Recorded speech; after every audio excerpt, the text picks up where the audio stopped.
Joining me now is Congressman Doug Collins of Georgia, Vice Chair of the House Republican Conference and member of the House Judiciary Committee. Thank you very much, sir, for talking to us this morning. Yes, good to be with you. So Democrats are saying the FISA warrant wasn't awarded solely on the basis of the Steele dossier. They haven't proven that. So what other credible intel did they have, in fact, to obtain that warrant if it wasn't just Christopher Steele's anti-Trump dossier then?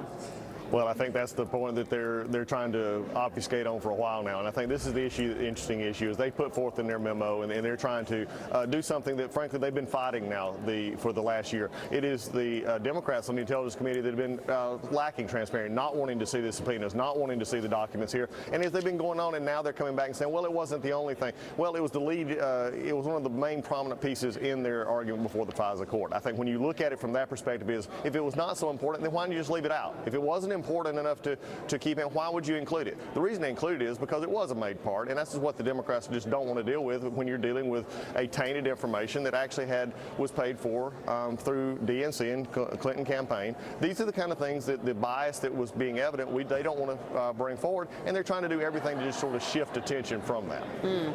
Well, Devin Nunes has said that the GOP memo was phase one of the process to release information on government surveillance abuses, and the Democratic memo is phase two.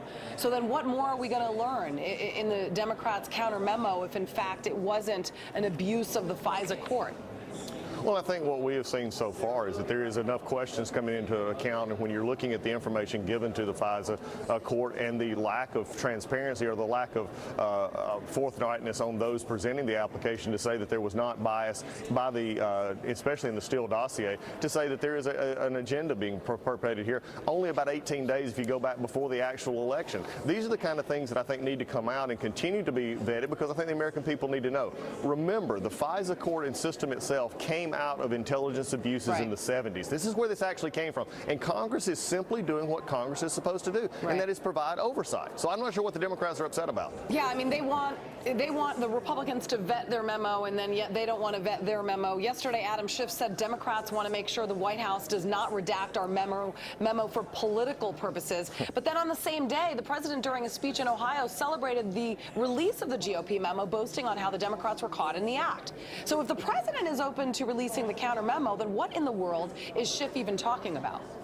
Maybe running for another office. I'm not sure. I mean, the problem here is Schiff has always been, the past year, if you look at it, been always running interference on not wanting to get some of this subpoena, not wanting to investigate this, not wanting having this released. And I think what we're continuing to see here is we need the transparency, because it is Congress's role. I mean, there was a senator, I think Senator Durbin actually said this presents a constitutional crisis. When is oversight by the Congress a constitutional crisis? When it's actually our job to be looking at this and protecting the rights of the American citizens. So when we put this forward, people are going to be able to see that we're doing our job, that we're holding those accountable to do what we're supposed to be doing.